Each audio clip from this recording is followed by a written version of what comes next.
Well, Chelsea, you've called full-time on your rugby league career. Why did you choose to hang up the boots? Not overly a choice. My body's really not coping with the high load that it needs to be at these days. And that just goes to show the level of competitiveness in footy these days. It's just gone up tenfold since I first started playing, and I mean 10 years in the game is amazing, and I'm proud of it. But the body's not coping, and I've actually got my kids. They're quite a lot bigger now, and they don't handle me going away as much as they used to when they were little. They used to be a lot more oblivious to it, and they were just like, oh yeah, mum's just going away to play footy, she'll be back eventually. But now they've got a grasp on time. They're like, oh, mum's going away for another week for footy, and it really breaks their hearts, which then in turn breaks my heart. So I've done my bit, and I'm happy to pass on the baton, as it's said. So yeah. You've recently described your career as being short and sharp. Can you recall your first time that you ran on a footy field, and not necessarily for rugby league, because you had a touch background before you started playing rugby league? Yeah, I played touch from when I was about 6 years old. My dad was a really good touch player. He played for Queensland and Australia and everything like that too. So I've always been around sport.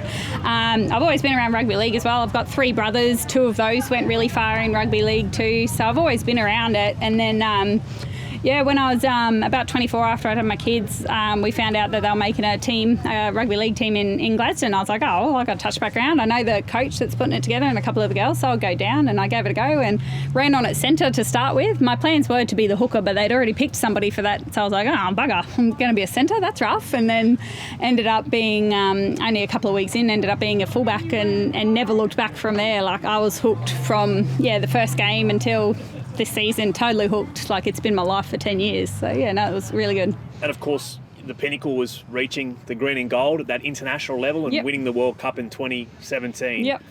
How was that? Was that the highest moment in your career, the biggest memory, winning that World Cup in 2017? Oh, definitely. It definitely stands out to me. It's something that I hope I never forget. Like, I've not got the greatest memory in the world as is, but I hope that is something that never ever leaves me, and it can never be taken away, which is awesome. But yeah, definitely the pinnacle, to know that we were the best in the world for that year, and to be a part of that. I still pinch myself and love it. Like, it's just great. And this girl from Gladstone, all the way to the big stage, what drove you to play at the international level? Oh, look, I just started playing for fun to start with, because I didn't know there was an international stage for women's rugby league. So I had the purest of intentions to start with. Just wanted to go out and tackle people and play the game of rugby league for what it was. And then I heard about the 47th Battalion and Gladstone, or like there was a Capra's rep team, and I was like, oh, this is pretty cool. Like, I've always been really competitive. I was like, I'll trial for that. That'd be great. And made it. And then with each step, I sort of found out that there's another step after that and another step after that. And I was like, okay, well, let's go with it. Let's go. Let's just keep going. So yeah, just sort of built up, and then somehow managed to get there. It was awesome. And women's rugby league has evolved really quickly. It's changed so much. Where do you think the biggest change has been from when you started playing right up until this year when you've decided to call time? Look, when I first started playing, just like the kit in itself, we were playing in stuff that was 10 times too big for us. We were lucky if we all had the same jerseys on. It was pretty much whatever pants you could find, and if you had footy socks, you were pretty lucky.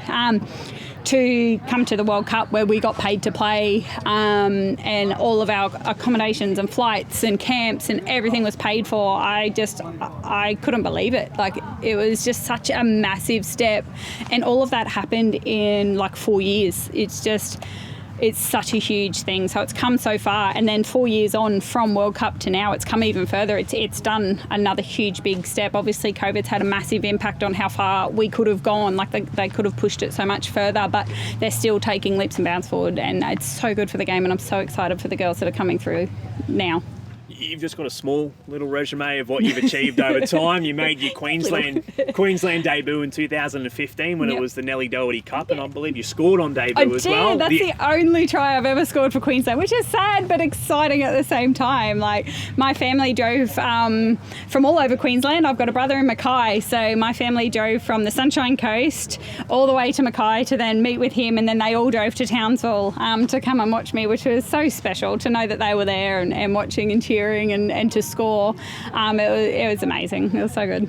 And from there you went on continuing playing for Queensland when it became the state of origin, and Sadly, you weren't part of that winning side. You had to go to New South Wales and lost it twice. But no doubt, knowing you and how proud you would have been, it must have been a proud moment to see that grow. And then obviously went on, played tests for the Gillaroos, Nines, a World Cup winner as well. NRLW, won that with the Brisbane Broncos a number of times, and you're also the inaugural Central Queensland Capras captain in the BHP Premiership Series. Have you got a standout moment from that small little resume that I've just outlined? No, look, everything you've just said, they are all the main memories that stick to me. I have this conversation with my husband all the time because he'll see a stadium on TV and he's like, "You've played there," and I just go, "Have I?" Like, I don't remember. And then he'll tell me the game and what the outcome was, and I'll be like, yes, I do remember that. But everything that you've just said, they're the ones that stand out to me. They are the most important ones, and they've been fantastic. But even just it's not even part of my career, I guess. It's the girls that played last year for Queensland. Even though I didn't make the team, I went and watched, and I said to the girls before, I was in the front row at the end of the field where the girls were warming up, and I still felt like I was a part of it. I wore my jersey and everything. I was there. I had my kids with me. I had my sister with me. I had my husband. And I was screaming my head off. I wanted to go and jump on that fence and tell the girls I was there for them and just show them the support that I knew that they would love. But I was like, no, you need to sit your butt down. They're concentrating. They need to get their heads in the game. Leave them alone. So even though I wasn't with them, I knew that I was actually with them. So like all of those sorts of things, they all stand out to me, and I class them all as the pinnacle of my career. So.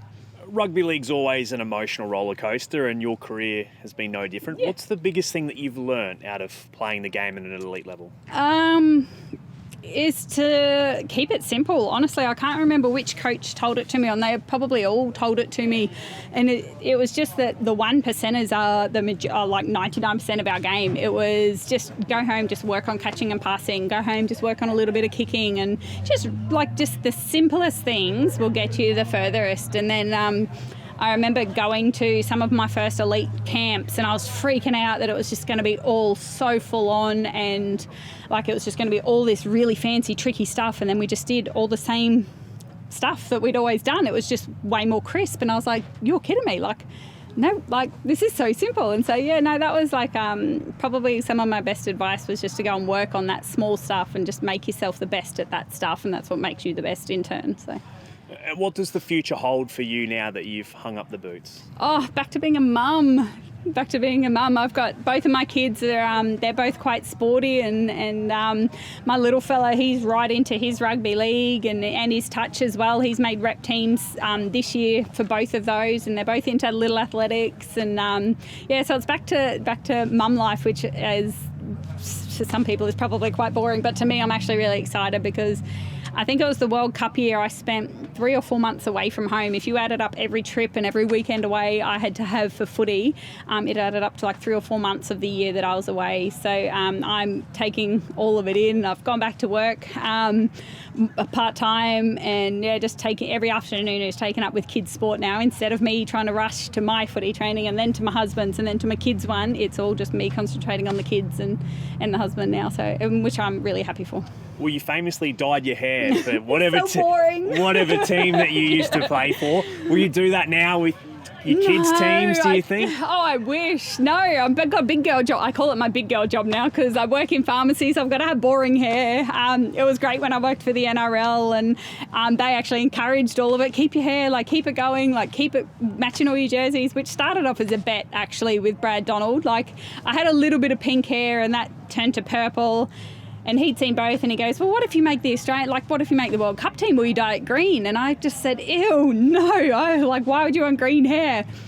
And then I jokingly, because I just did not see myself making that team, not with the talent that was around, I said, you know what, you're on. If I make it, I'll dye my hair green. And he rang me a few weeks later, and he's like, oh, you got your dye ready? I was like, what do you mean? He's like, you're going to have to dye your hair green. And I was mortified at the thought of dyeing my hair green, but so excited at the same time. So a bet's a bet, and there it went. It was fluoro green for a month or two in there, and but I tried to explain to a former boss of mine, because he had no idea who I was, and he could hear people talking about my hair when they would come into the shop and they'd know who I was, and so I had to Google a picture, and it was the one that I think it was Ms. Newman had made, and it's like 4 or 5 photos of me doing all the different poses with all different coloured hair on all of them, and he couldn't believe that was me because I've walked in with just boring old hair at the moment. He's like, I can't believe that's you. Yeah, so it's all a bit of fun, and I do miss it though. It's quite boring.